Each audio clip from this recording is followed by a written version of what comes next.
What's happening, everybody? Welcome into a brand new episode of Crossstop. Anthony Sanfilippo is here. I'm Bob Wankel.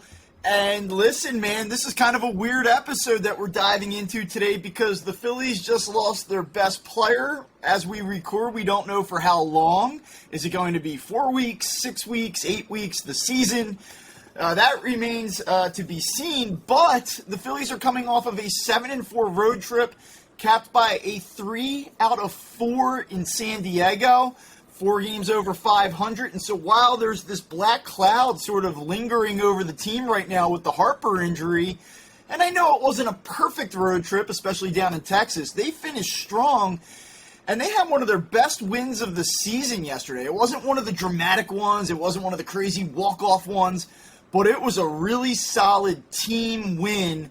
And I think if you can get past the Harper thing, which is hard to do, there is a little bit to feel good about this morning as we dive into a huge week here with the Phillies facing the Braves, followed by the Cardinals. So, Anthony, I'll bring you in. How are you feeling this morning, and where are you at with a real active weekend with a lot of developments for this Phillies team? Yeah, I mean, so there's a lot of things. I mean, how am I feeling? I mean, obviously, you never want to lose your best player. You never want to lose the MVP of the league. Okay, that is not an ideal situation. But if there was ever a team that you could sit there and say, you know what, let's take our best player away and maybe find a way to have it actually help us, it would be this crazy ass Phillies team, right? I mean, because there's nothing conventional about this team. Right? I mean, we've sat here all season long to this point and kind of like scratched our heads a number of times about the Phillies. Maybe we'll scratch our heads some more, like how the hell are they winning without Bryce Harper? But in reality, if you really dive into it, there's a chance here, and things have to kind of fall into place a little bit. But there's a chance here for this team to play well enough without him and to actually improve things, improve areas of their lineup and areas of their defense while he's hurt, so that when he comes back later in the season after the trade deadline, you're adding an MVP to a lineup that is like pretty good already, and now all of a sudden like it's like adding a star player at that point in the season for the big push towards the playoffs. I think it's going to require Dombrowski to go out and get a player. It's going to require some guys on the roster to suddenly, start to play up to their potential. It's going to require a couple of things. But does the possibility exist? It absolutely does, and it's crazy to think that. Yeah, listen, I mean, there's a big if qualifier in there. If Dave Dombrowski goes out and sort of adds another bat, and then when he comes back, all of a sudden you may be better going forward. There are some incremental. Because, I mean, listen, we can sit here and harp on how this is a disaster and losing Bryce Harper is awful, and he's running back an MVP caliber season with another one, and obviously this is no good, and obviously it doesn't help the Phillies. But there are some incremental gains that can be made, and one is defensively. What this will ultimately allow the Phillies to do is now take one of their corner outfielders on any given night and use him as a DH. And so now the combination in the short term of Odubel Herrera, Matt Vierling running around in center field and right field should be better than what we've seen with Nick Castellanos out there every night. So you do get a little bit better defensively. The Phillies are fortunate in that you still have Schwarber in left field, and you still have enough there where you can kind of flip around Herrera, Vierling, who's been a little bit better lately. Like, there's enough where you can survive. But I think, obviously, when you see Bryce Harper go down, the immediate thing that you go to is, wow, JT Realmuto needs to start hitting, and Nick Castellanos needs to start hitting.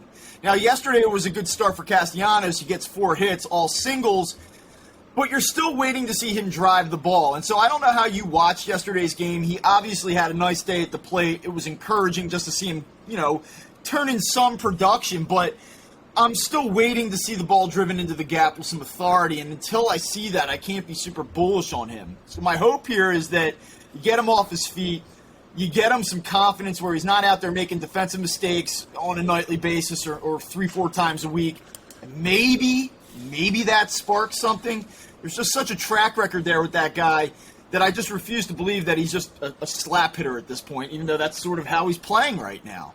Yeah, but maybe, you know what, Bob, and he's been playing that way for a little while, right? So I'm not gonna sit here and just try and sugarcoat it after a 4-hit game, but maybe what he needs to do is start there, right? Maybe what he needs to do is, because right now he's been just swinging at absolutely everything. I've never seen him like this. I mean, he's been an aggressive hitter in the past. Don't get me wrong; he strikes out a lot too. But he's a guy that's never been, just this outrageously wild with his swings. It's that's what I don't understand with his struggles. So maybe a game like last night is kind of the start that you need, not just because he got 4 hits, but because it was more making contact and making good enough contact to get on base. Now, yes, do we want him to drive it to the gap? Do we want to see him hit a home run? Yes, absolutely. Those things have to happen. He's not going to get away with being a singles hitter with Bryce Harper out. That's not going to work. Okay, he's going to have to put some of that extra base production into play here. But if that's the start that it needs, if he needs to, let's get the swing back by just making good contact first and then drive the ball later, I'm okay with that. Yeah, I mean, listen, just kind of give you a different perspective here. Nick Castellanos this season is averaging 1 extra base hit for roughly every 12 and a half plate appearances that he's had. That's not very good. Last season, 1 extra base hit every 8 plate appearances. So you see that just across the board here, 70-plus games, he's not driving the ball with any consistency. But I do agree with you in that perhaps you start to kind of accumulate some hits here and the confidence sort of grows and you stop pressing because there's some production in place and then you let your natural talent take over. One of the things that I can't help but watch, you talk about him sort of being wild, diving outside of the strike zone, low and away breaking pitches. I mean, my goodness, man, that's how teams are going to attack you. You either got to lay off or you got to just wait and drive. And you did see him yesterday take a couple pitches more on the outer half. He sliced one through the hole between first and second base for a base hit. And so you have to like that approach. You have to like the mental play on that. But then it has to roll over and say, okay, now I have some pitches I can do damage with and start to do damage with them. And I think we might have talked about it last week, but you go back to May 1st, roughly right about the time that he took over as an everyday outfielder, he has 4 home runs and well over 200 plate appearances dating back to May 1st. And that is just something I simply did not expect to see. And the doubles haven't been there either. I mean, because look, Nick Castellanos isn't a 40 home run guy, but he can be a 50 doubles guy. And we're just not seeing that from him right now. And if he can get that going, certainly it's going to lessen some of the damage on Harper's injury moving forward. Now, one of the guys I do want to talk about, we talked about him last week, is Kyle Schwarber. And yesterday he obviously delivers this massive, game-changing, game-altering 3-run homer, puts the Phillies ahead. It takes what looks like is going to be a loss on a getaway day, and it changes the whole vibe of the series. I think really the whole vibe of the road trip. If you go 6-5 after winning your first 4 games on a road trip, I don't think that you can really feel all that good about it. But considering where the Padres are at, and I know that they're missing guys as well, but considering that you're out west, you're playing a good team, facing one of the best starting pitchers in all of baseball, you go out and get a big win like that. I thought that Kyle Schwarber home run was just absolutely massive yesterday. So you dig into the numbers a little bit more, and you start to look at it and you say, okay, what is Kyle Schwarber really on track for at this point? And it extrapolates out like this. 46 home runs, 72 extra base hits, 101 runs batted in, 103 walks, and 112 runs scored. I mean, these are massive, massive numbers, and they're all potential career bests. Now, obviously, he has to stay on this pace. Obviously, he has to stay healthy, which has been a problem for him in years past. But if he does, you're talking about one of the most productive seasons that we've seen from an offensive standpoint outside of Bryce Harper, really dating back to 08, 09, when you're talking about those Ryan Howard, prime years, peak Chase Utley years. Yeah, well, I mean, they're going to need these guys to carry them at different points. I mean, Schwarber doesn't have to be exactly what you just described. But if he is, it's great. But at different points along the way here, while Harper is out, Schwarber is going to have to be the man for a little bit. Castellanos is going to have to be the man for a little bit. Hoskins is going to have to be the man for a little bit. Real Muto is going to have to be the man for a little bit. And maybe then, here and there you get, one of the other guys kind of contributing, whether it's Gregorius or Vierling or Stott or whatever. I mean, those guys all have to contribute like a little bit, right? As long as that's the case, Bob, it's good. It's fine. So when you sit there and say, "Well, yeah, Schwarber's on fire right now," and he is, and he's having a great month, and you do worry that he's going to have to come back a little bit, right? You can't. He will. It's really you can't sustain this, okay? So you do worry that that's going to happen, but at the same time, you then say, "Okay, well, then somebody else, hopefully, as he's starting to fall off this pace, is picking up the pace to be up to where he is." As long as that interchange continues to happen with this lineup, this Phillies team will put up runs. And that's really what it comes down to. They can't have games like Friday where Nola pitched his ass off and they didn't score and they didn't hit. I mean, they can't have those games. Once in a blue moon, okay, fine. But for the most part, there's been too many of those this year. So that they can't have. But they can have what they had this Saturday and Sunday. I mean, you just had 2 games without Harper, and I know Harper got hit on Saturday night. But let's face it, he barely played. You just had 2 games without Harper where the offense produced. Yeah. That's what you got to do.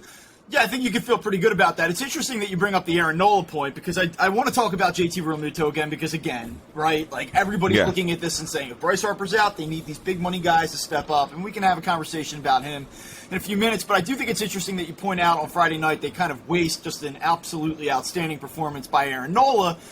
And it draws back to a larger point that I would make. If you say, what's the Phillies' formula for success, a path to survival moving forward, it starts with the guys that we just talked about. But one of the other things I think that they have to do, and they have been better at this lately, but overall still leave a little bit to be desired, they have to win when their best pitchers are on the mound.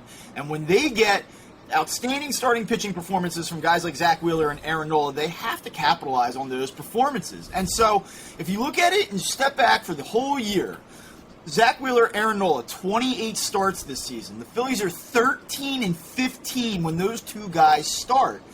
Now, that's obviously not good enough, and they can't play sub-500 baseball over the course of 162 and expect to reach the playoffs if those guys are going to pitch as well as they had and they don't have a winning record in those starts. But I know they, on this most recent road trip, were 0-2 there with Wheeler, or in their last 2 starts anyway, with Wheeler down in Texas, Nola in San Diego. Phillies are, however, 11-3 in the last 14 combined starts from those 2 guys. So they've been a lot better lately than they were earlier in the season, and I don't think it's a coincidence whatsoever that the Phillies' resurgence has kind of come on the heels of capitalizing on those starts. But it's something they have to do now, especially with Zach Eflin, who was pretty good in his last start. I have a bad feeling, though. I thought that the performance was encouraging, but I did not like what I heard yesterday, which was Zach Eflin basically saying, it's still bothering me a little bit. Rob Thompson saying, we need to huddle, and this is yesterday, on Sunday night, and kind of come up with a plan about what we're going to do here. Doesn't sound great. So when you consider what they're looking at there, they've got to capitalize when they get these pitching performances. Let me ask you this. We've discussed this in the past when we were discussing bullpen troubles, which suddenly don't exist. And we'll get into that in a little bit. In the past, we've said, well, maybe the solution here to help the bullpen is to put a guy like Ranger back in the bullpen and go out and get another starting pitcher. Would consider what Eflin's going through right now? Do you consider putting Zach there just for the rest of the season? I don't think so. So he doesn't have to throw so much and find a starting pitcher to replace him. I get the idea in theory, but I think that part of what he's dealing with here is the wear and tear on the leg. And so, while every 5 days he doesn't necessarily have to plant and fire 90 times, I just don't know. I don't know the medicals behind it to say what does it look like the day after he throws, whether it's just, getting loose, throwing 20 pitches in an inning. Can he come back the next day? I just don't know. I would think that if the knee is flaring up on the rotational schedule, that he's probably going to run into the same issues, revving up 1 every 2 days, 2 out of every 3 days. So I don't think that that's I don't think that that's a viable option, and I just don't know. I don't know how you feel. As much as I like Zach Eflin as a starting pitcher, I just don't feel like it profiles the same way as a reliever.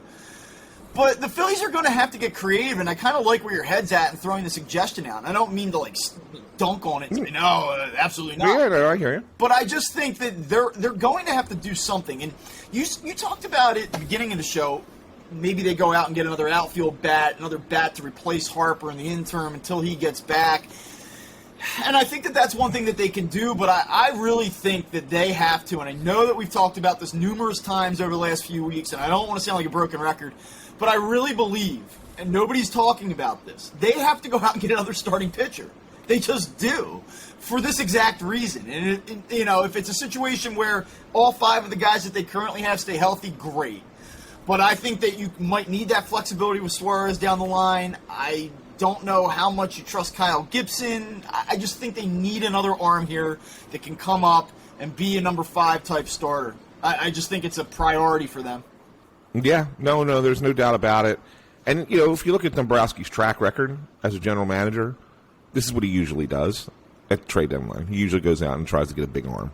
Okay? So this is not it would not be outrageous to think that's part of the plan.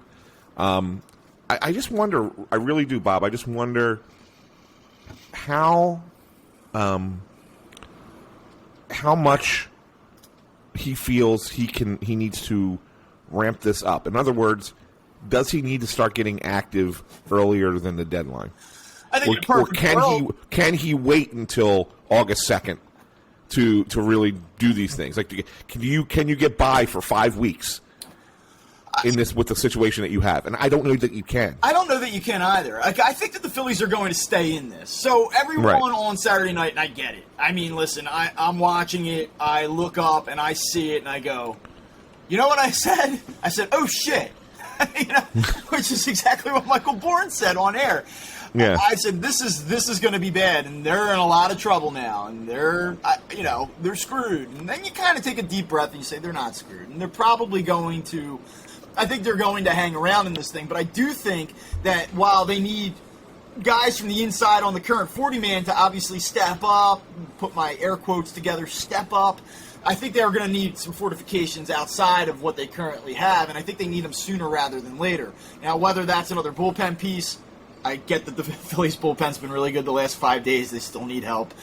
Whether it's adding to this rotation, whether it's adding a bat, whether it's all the above or some combination of what we just outlined, I think they need to do it sooner rather than later. But because of this expanded playoff format, at least in the American League, I think that there's a few more teams that are probably going to linger around a little bit longer than we otherwise would see. In the National League, it's not going to be a factor because there are what?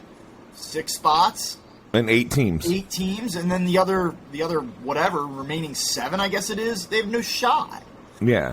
Well, so the interesting thing, and this is why I said it the way I did, if you look at the Phillies' schedule, 12 of their next 15 are against good teams, but then after that, they go 10 out of 14 before the trade deadline against sub-500 teams.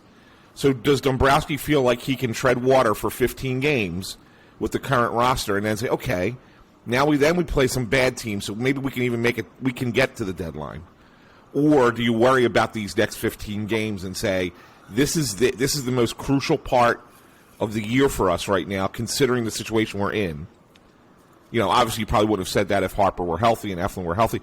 If, obviously it would just be, okay, that's a stretch of good games. These will be good games to watch and see where the Phillies are, Atlanta, St. Louis, Toronto, whatever.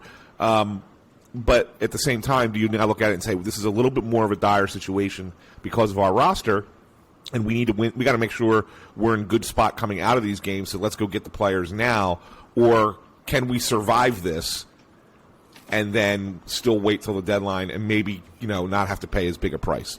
Yeah, it's really hard to say. I mean, in a perfect world, you'd make the move today because you have the Braves for 3. You have St. Louis for 3. And, look, I mean, the Phillies are closing in on these teams. They're a game behind the Giants right now. They're 1.5 behind St. Louis.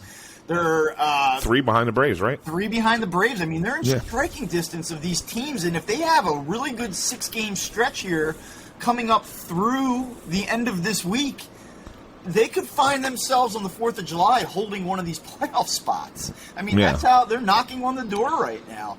And I don't think they're going to do anything this week. I really don't think they, not that they can. I mean, certainly you could pick up the phone and make a crazy offer and get what you want, but I don't think that that's going to happen. But yeah, it's sort of a shame that you're not getting another week or two buffer against the sub-500 teams before you have this massive week against the Braves and Cardinals. I think in a perfect world, this would be 2-3 weeks down the line. It's not. Right. So, here they are. They got to make a move, and we'll see. They gotta win these games right now. So we'll see how it goes. I got to tell you, I actually like the way they're playing right now. I think that they're in a good spot. I think that this sets up well for them. Well, I mean, you're going to win games when you have the greatest bullpen in baseball, like they have right now. Yeah. Last 52 batters, 17 in the third innings. They've allowed 1 hit and 1 walk. It's amazing. That's absolutely amazing. And it's not even their best guys. The most innings out of that has been Nick Nelson, which was yesterday's 3 1/3 perfect innings that he threw. He won the game yesterday for them. I mean, Kyle Schwarber and Nick Nelson won the game for them yesterday. Okay, it was Nick Nelson who's thrown the most. The second most number of innings is, get this, Jose Alvarado, 2 1/3. And then it's Brad Hand, Andrew Bellotti, Corey Knebel, all with 2. I mean, we haven't even mentioned Dominguez, right? If Brogdon's on the COVID list, he's been great. We know that, but those are the guys that have been doing it, and that's unbelievable. It's really unbelievable. Actually, I think it's 54 batters, 52 outs, 1 hit, 1 walk. That's what it was. 17 in the third innings. Yeah, how about this from Corey Seidman, going back to when they removed Corey Knebel from the closer role. Phillies bullpen, 164 opponents batting average, 0.94 WHIP in 12 games. I mean, that's and that includes the Familia blowup against Texas. And look, I mean, Corey Knebel last Sunday was a disaster against Washington. You go, oh my God, this guy's totally lost. He looked pretty damn good yesterday, didn't he? Pretty good yesterday. So you just kind of hope again that he finds his footing, and then that's another guy to mix in. And so you do. It's easy, right? They're playing. They're pitching so well over the last week that you kind of start to say to yourself, "Wow!" In the hierarchy of Philly's current needs, maybe the bullpen isn't the greatest need. I still think it is. No, it's a need. I still think it is. It's a need. So, I mean, we'll see. Now, one of the things that you mentioned is maybe adding another bat. And I don't know that they're going to do this. I think that they will in some capacity. I don't know if it's a guy that you can play 5 days a week. But is it somebody that is a platoon-type bat? Or do you go out and maybe make a longer-term commitment and roll the dice a little bit? And we talked yesterday, and I know this name's starting to be floated around. You look down at Baltimore. Baltimore is not going to compete again. Cedric Mullins, your thoughts? Give me your scope. Give me your scouting report on this idea. Yeah, I would do Cedric Mullins in a heartbeat, and not I know he's not having the greatest year in Baltimore this year that like he's had the last couple of years where he's been certainly their best player, but he's also not terrible. I mean, sounds like the Nick Castellanos conversation. I know he had 70+ extra base hits this year. I know his OPS is in the high 600s this year, but. Well, he's just the one thing with Mullins this year, he's just not walking, right? So I mean, his on-base percentage is a little low at 307, but he's also not hitting the home runs that he hit. But nobody's hitting home runs. We've been through this, right? They changed the ball enough that nobody's hitting home runs right now. So Mullins, who hit 30 home runs as a leadoff hitter for the Orioles last year, has 6 to this point this year. That doesn't just go away, right? I mean, you don't just suddenly not be able to hit for power at 27. Okay, I mean, he's in his prime. So, I mean, I just look at it as a guy and say, you know what? There's a guy that you could bring in who's a pretty good defensive center fielder, right? So that automatically improves your defense. You could probably put him towards the top of your lineup and maybe even lead him. Well, I don't know. You don't want to touch Schwarber with as hot as he is, but maybe even like bump Schwarber to 2. And have Mullins lead off. I mean, who knows? Well, 2 things here. I wouldn't touch Kyle Schwarber. You're always trying to move Kyle Schwarber. Just let Kyle Schwarber lead off. Just leave him there. I just don't like. If he's going to be this productive, I don't like him in the leadoff spot. If he's going to be this productive, leave him in the leadoff spot. You're the one that's been telling me for the last 3 years about how lack of consistency. These managers always jumbling their lineups. Yeah, and let me. And here's why I'll tell. But here's what I'll tell you. What kind of pace is he on? You said he's on pace for 46 home runs, right? 46 home runs. That's great. What's he on pace for RBI wise? Over 100. 101. Yeah. It's less than. It's almost like 2 per home run. That's nothing. If it's not broke, don't fix it. Stop trying to optimize. This is your take. I'm giving you your take. Yeah, well, it is my take, but my take is when your best player is out, you need if now Kyle Schwarber replaces Harper as your best hitter, he needs to be in that spot to be more productive. He's not going to drive in runs as a leadoff hitter. He's just not. And I'm fine with him there with Harper hitting third. I'm totally fine with it. But when you don't have Harper in the lineup, I think you need to make that adjustment. I really do. And if you have somebody else who can come in, lead off, and get on base, then guess what? Then I make that switch. I don't mind it. I don't mind switching him up. And you want to make him 2 or 3, that's fine. But at least give him an opportunity to have somebody on base in front of him to drive in. Yeah, listen, I get it. I hear you. I do wonder if the offense goes into another slump here. And they have slumped without Bryce Harper this season. Now, the last couple of days have been different, and that's great. I do think that the play will be to leave him where he's at for now. But if they don't get the results rather quickly, we just explained the urgency with which they need to kind of approach this week. I wouldn't be surprised if sometime this week you do see a shakeup if things kind of go flat here. Now, that being said, one other quick note on Cedric Mullins. You talked about him being pretty good defensively. There are 17 qualified center fielders this season. Of them, Cedric Mullins is second in defensive runs saved. So, I mean, this would be a significant upgrade if they were to make it. That being said, we're talking about this as if it's going to be like a slam dunk deal. He's an unrestricted free agent in 2026. This would cost a pretty penny in terms of prospects, probably, I would say, to get this deal done. And considering the offensive numbers, I don't think that this is a deal that, like, if you're listening to this, you're like, oh, the Phillies are in on Cedric Mullins. I think it's something they need to explore. I don't think that this is something that you're going to count on. No, you can't. You can't. But I think that there's other outfielders. I mean, that's the name that obviously that everybody jumps at, right? Because he could play center field. And you're thinking, okay, well, once Harper comes back, then you got both Herrera and Vierling coming off the bench. One is a lefty, one is a righty. You know, that kind of works for you a little bit. You know, and so you sit there and say, okay, yeah, that's a nice mix. But he's certainly not the only outfielder that would be available. As a matter of fact, I think that there are a number of outfielders who are free agents after this year. You know, so I think that there are guys that you could probably consider also to go out there that are not named Cedric Mullins. Does Andrew Benintendi do anything for you? Well, he does, because he's a 300 hitter. And he's a really good defensive player, but the only thing that I'm concerned about with Benintendi is I don't know if he can really play. I mean, can he play? I'm sure he can play, but right field, or center field. But he's been purely a left fielder and a really good one at that for a while. I mean, he does a lot for me in that regard, but. You know, because again, you want to put somebody at the top of your lineup.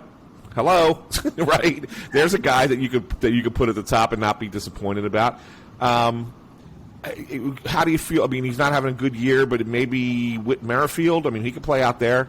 He's a pretty good defensive outfielder when you play. He's a pretty good defensive player wherever you play him. Outfield, second base doesn't make a difference. Whit Merrifield's been on the trade block for longer since the day he arrived in the major leagues. I feel like Whit Merrifield's been on the trade block. Guys like that. I mean, I would certainly consider them because they're veteran players who know how to get on base. They're not going to make your lineup a superstar lineup by any stretch of the imagination, but they can certainly help. I mean, so yeah, I mean, there are other options that are out there that the Phillies could turn to bolster this lineup until Harper gets back. And yeah, I would go either in those directions as well. So I have, while we're doing the trade game, and we don't usually do this on this show. We're not big trade speculation, trade target guys, but I have a feeling the Phillies are going to be, fairly frisky. I think Dave Dombrowski's going to be fairly frisky here over the next 5-6 weeks, whatever it is, before the trade deadline. So I do have one more name I want to throw out at you, and kind of pivoting gears here to the pitching side of things. This would require a little bit of a financial commitment, but I would imagine that this player will be traded. Madison Bumgarner, 32 years old this season, $23 million base salary. Next year he makes 23. He makes another 14 in 2024. Would you? I would. I have other pitchers I'd prefer. Is it the price tag? Is it the commitment beyond this season? So is it? The thing I guess I'm trying to figure out with him, for me, it's a no. Someone brought this to me the other day, and I kind of thought about it, and he's had a nice season. I mean, he's done a nice job for Arizona. If it were a 2.5-month rental, I would probably be intrigued. And I don't know what his appetite for coming here would be. I mean, it is a veteran-heavy team. I would imagine that the clubhouse fit would be a good one for him. I just don't know if I'd fit another $37 million beyond this season to him. Yeah, no, that's certainly the biggest concern, right? I mean, for sure, that's the biggest concern. But he's kind of started to look more like himself last year for sure. This year, his numbers aren't as good as they were last year, but they're not terrible either. I think that he's actually getting kind of back to where he was when he was in San Francisco before he was hurt. So it's an interesting name. It's an interesting guy, but I'll tell you that you could probably get Frankie Montas cheaper from Oakland. And he signed through next year. I will say one thing with Bumgarner, too, is that the overall numbers look good, but he struggled a little bit lately. Like, he had a very, very good April. He was fantastic in April. And then, May, it was a little bit of a struggle. June was a little bit of a struggle. I mean, I guess there are some numbers behind that, so we all know what we're kind of looking at here. But if you look at it by months, he had a 1.17 ERA in April and March in 5 starts. May, that ballooned quickly up to 5.33. June was 4.50 in 5 starts. And so the numbers are starting to dip, or I guess inflate a little bit. And I mean, his whip in June in 5 starts, 1.769. So there are some red flags there. And for me, I'm a no. I don't want the commitment at 14 million, 23 million after this year. 37 combined, and I just think that there's probably more palatable options that are probably better fit financially for this team. Yeah, I mean that's why I mentioned Montas. Yeah. I mean when you look at it, I mean he's I think he's only making like $5 million this year, and I don't know where it goes next year, but I don't think it's much more. So he's arbitration eligible. He'll have his final year of arbitration next season, and then he's an unrestricted free agent in 2024. But he's having a really good year, and if he's $5 million now, so when you go to arbitration, you think you obviously get a raise, but nothing huge. I mean, to me, that's like the trade like you made for Gibson last year, in the sense that you're trading for a guy who is going to give you a year and a half. Yeah, and. I mean, he's 29 years old and having a nice season, and, for a bad team, it probably doesn't cost you a ton. I want to talk quickly about some individual players, and this is kind of one of the conversations I always like to have with you. We look at certain guys and we say, oh, wow, this is what they're doing right now. This is what I like. This is what I don't like. And there are a couple players that I think that we've been sort of up on this season that are now not playing so well, and I think it's worth acknowledging. First is Didi Gregorius. We talked recently that the power isn't really there, but he's taking a different approach. He's cutting down on his strikeouts. The batting average looks pretty good now. He's sort of gone through it a little bit lately, and now all of a sudden you're looking at him and you're saying, all right, he's hitting 262. He's hitting for absolutely no power whatsoever. I know that they're not really married to him beyond this season, so in the grand scheme of things, I don't think there needs to be a ton of concern long term. And I know that they are sort of thin in the infield as it is, so it's not like they're going to bench him. He's the guy, for better or for worse, but what's your overall take on Didi Gregorius right now?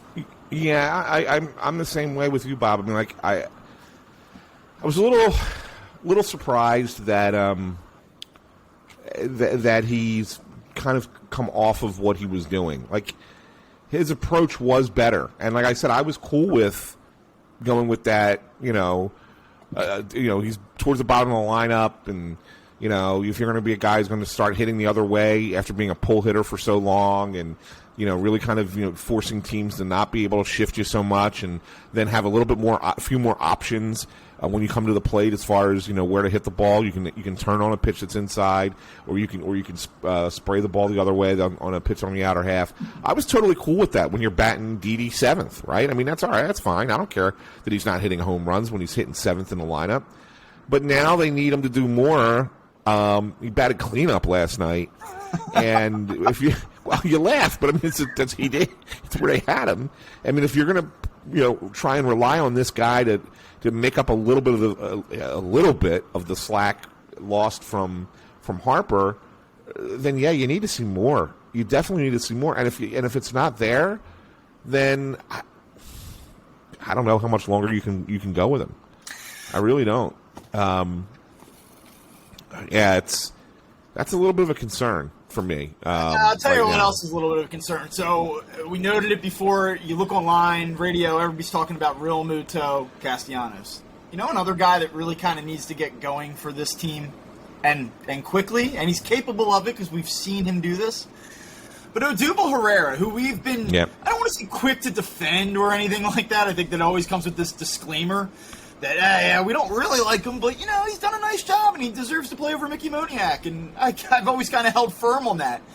But Odubel Herrera has been dreadful, and he's been dreadful now for a few weeks, and the overall season numbers are starting to reflect it. I mean, the OPS for him is down to 686. He's hitting 237.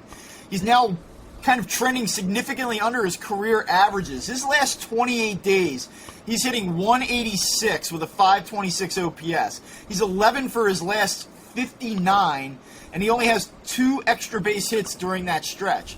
And I know that we've been watching this now for a handful of years with this player, but you watch him go through these stretches where he looks like one of the most dangerous hitters on this team, and then he goes through these stretches where he's completely and utterly lost. And I understand that's one of the big reasons that everybody wants to move on from the player.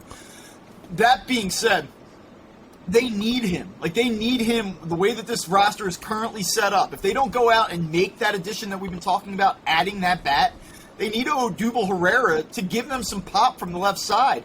With Bryce Harper out, with Didi Gregorius not being able to drive the baseball. You have Kyle Schwarber, and that's all fine and well, but you still see Bryson Stott trying to feel his way through things. They need somebody from the left side to come in and give them something, and right now, they're not getting that. Which is why earlier in the season they were demolishing left-handed pitching, and they struggled with it over this past weekend. Odubel Herrera was doing a great job against lefties. Now he's not. And they just need something here to kind of offset it. You can't go right-handed heavy because they're not built that way. We've seen that. We talked earlier in the year about before Matt Vierling's resurgence. Oh, they need another right-handed bat. This lineup right now, with the way that some of these guys are going, there are gaps. And so while I feel great about what the Phillies did this weekend, and I do think they're going to stay afloat, I think it's going to be on the strength of pitching and timely hitting, not this relentless brute force offensive production. And that's, I guess, a concern here. Well, it's funny how streaky hitters go sometimes, right? So you look at Odubel, and from June 1st to June 15th, which was 10 games, he hit 333, 400 on base, 956 OPS. From June 1st to June 15th. Here we are recording on the morning of the June 26th. That's only 11 days ago he was on fire. He then went through a 6-game stretch where he went 0 for 22. Okay, that was the 4-game series in Washington and the 2 games in Texas. 0 for 22. And that was terrible. He's got to hit the last 2 games against San Diego that he played yesterday. And then, actually, we're recording on the 20th. Did I say we're recording on the 26th? We're recording on the morning of the 27th. My bad. But yesterday, and then the first game of the series, I think he played, right? So the last 2 games he's played, he's gotten a hit. Okay, all right, maybe now, he's gotten over that offer, and he's starting to come out of it. But yes, you're right. He needs to be more consistent. Again, this is a situation now where it's all hands without Harper, and you can't have those 0 for 22 slumps. Nobody can have that. Not Odubel, not Bryson Stott can't have it. Like, the Johan Camargo can't go 0 for 22. Like, no one can. Okay, everybody on your roster has to be more consistent. Not everybody has to be on fire and hot at the same time. That would be great if they could, but they don't have to be. But they have to at least give you something when they're in there. And so yeah, he had a terrible 6-game stretch. He's got a hit in 2 in a row. Let's hope that kind of gets him back going to where he was earlier in the month. If not, and he's going to stick with this kind of in this, where he's been the second half of the month, then you might have to consider at some point just moving on. But for now, I mean, he's still there. He's still got value. Let's hope that the streakiness turns back in the other way around. Yeah, and the other thing that I'm, I guess, somewhat encouraged by to kind of take it more in a positive direction, we had a good conversation about Alec Boehm last week. Don't want to dedicate another 10 minutes to Alec Boehm, but I will say, we said he was timely with his hits and how good he's been in the 9th inning. Is it just me? It kind of eye test. I don't have the numbers in front of me. I didn't dig this one up. It does look like Alec Boehm is starting to, I don't know, drive the ball a little bit more. Like, doesn't it kind of just look like he looks a little bit more comfortable at the plate right now? Yes, and it's interesting with him because he does, just again based purely on memory and eye test and all that good stuff. He does look like that's the case. But at the same time, it's almost like it's in spurts. You know what I mean? Like, he does it, and it happens like for several at bats, and then he goes through like a few, a small little slump where he doesn't have it, but then it comes back again, and then it goes away. You're exactly right. I mean, you can kind of weird. You talked about taking like 10-game clusters or 10-day runs with hitters, and you see like. If you go through now, he has 3 doubles over his last 2 days, but like the 5 or 6 games before that, nothing. But then the few games previous to that, there's a couple doubles, a home run mixed in. It's just like you want to see a guy not go 5 or 6 games without no extra base hit production. But I just feel like I think what I'm really trying to say is that it feels like it's coming. Like, I feel like he's starting to get his footing, and I've always kind of been a little bit. I don't know. The last 2 years, like, everyone's like, Alec Boehm, like, you got to let him play. Like, he can unlock it. And I've kind of been like, can he? Like, I don't know that he can. Right. But I'm starting to get the sense like he's getting close. Yeah, well, let's put it this way, Bob. In the last 20 games, he's got 7 multi-hit games. I mean, that's nothing to sneeze at. I mean, he's for a guy who's not considered a real on-base kind of guy. He has been getting on base. He still doesn't walk enough for my tastes. Not that we talked about last week about need how everybody to be fine. Honestly, there could be a little bit of a that might be a organizational go get it yeah. But I mean, seriously, I mean, when you're getting 2-hit games and 3-hit games. That there's something to that. I mean, and even if you only get like the 1 hit, well, I'm going back through. I'm looking at his game log right now. The first game against San Diego, he didn't reach base, and the 8-7 crazy game against Washington, he didn't reach base, and then you had to go back all the way back to Arizona for him to find another game where he didn't reach base. Right. So like two in the last 14, 15, he didn't get on base. I mean, that's pretty good. Yeah. That's pretty good. I mean, I just get the sense that he's never going to be a 35 home run guy. He's never going to be this massive slugging third baseman, which is what you kind of, I think, hoped he'd be. Yeah. But I do think that you're starting to see a guy that's going to be around, that has a shot to actually to do something, to stick. Yeah. That's my sense. There's big picture concerns. I don't think that Harper and him align. I don't think that works. But I think that I'm at the point with him where I just feel like, hey, you know what? He's done more than I thought he was going to this season. And I think that there's something there, like that he's trending in a positive direction. Yeah, could be. One of the other things I want to just talk about quickly before we get out of here. Do you expect on August 1st for the Phillies to be holding a wild card spot?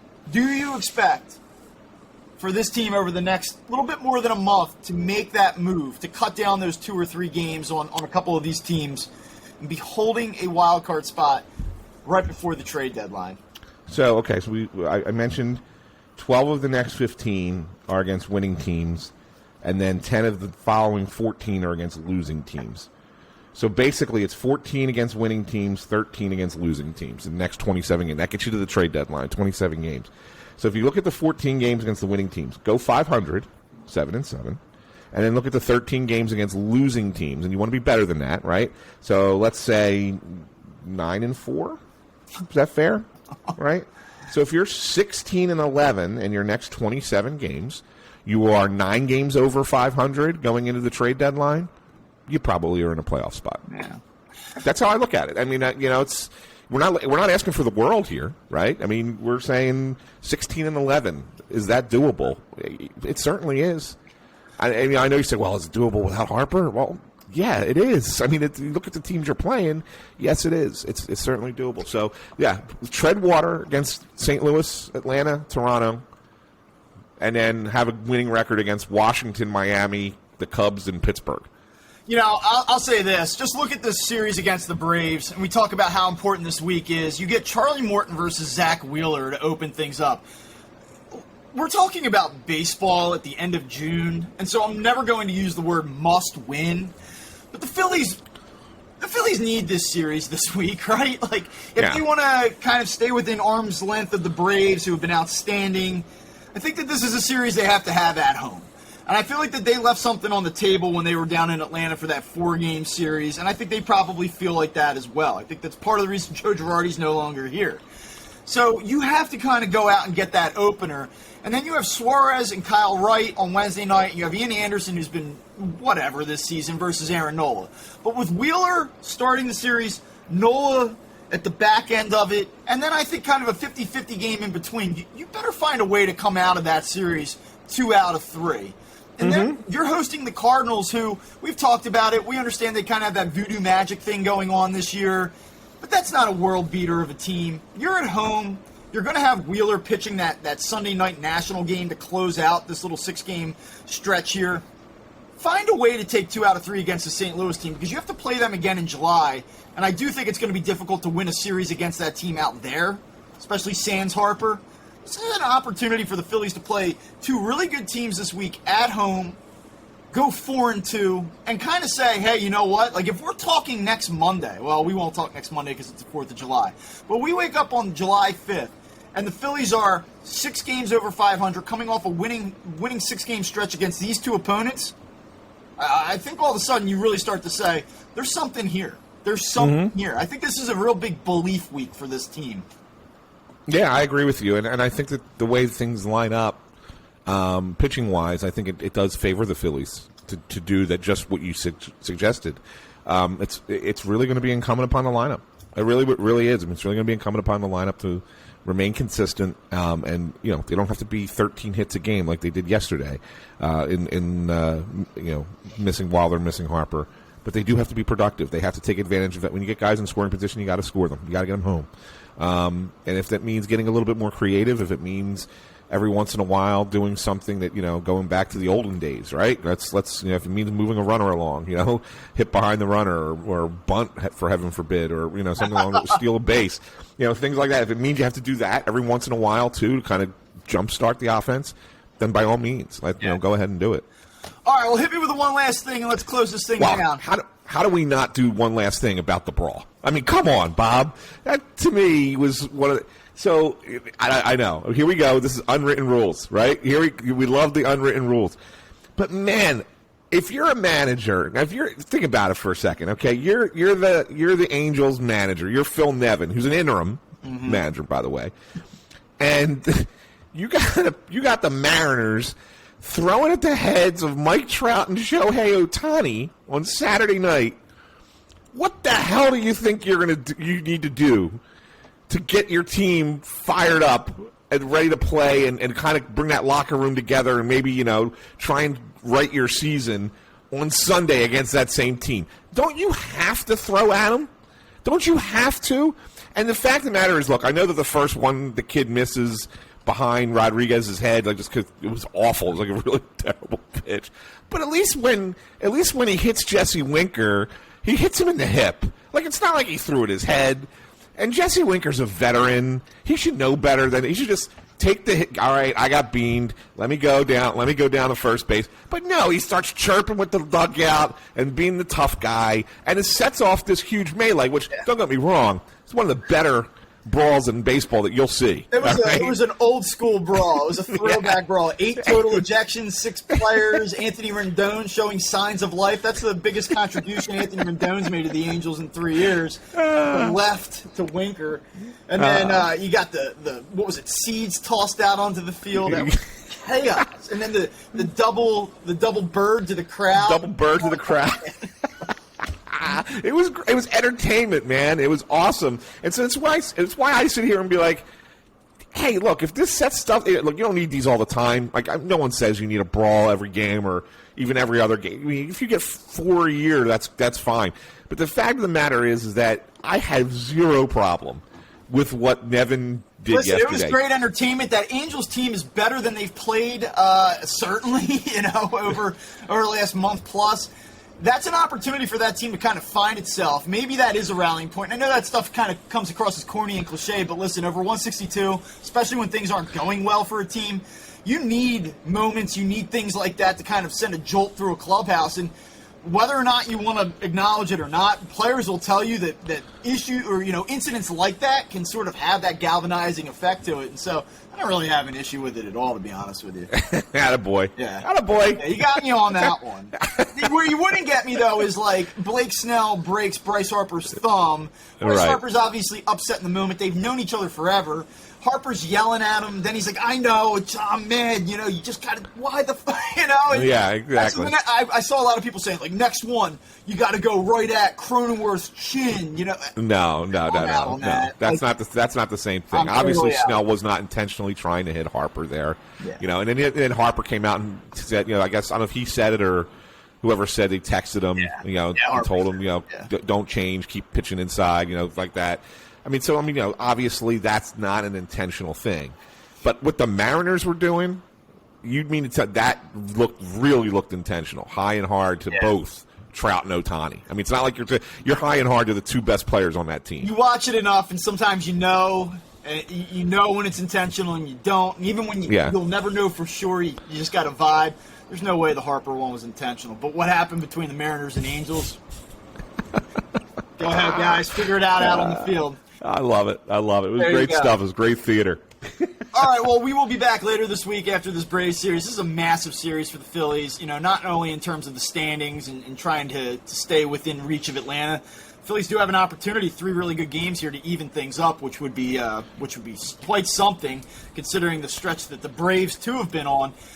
So we will be back later this week to break down that series, look ahead to the Cardinals series over the weekend. So for Anthony Sanfilippo, I'm Bob Wankel. Thanks for tuning in to Crossed Up, and we will talk to everybody soon.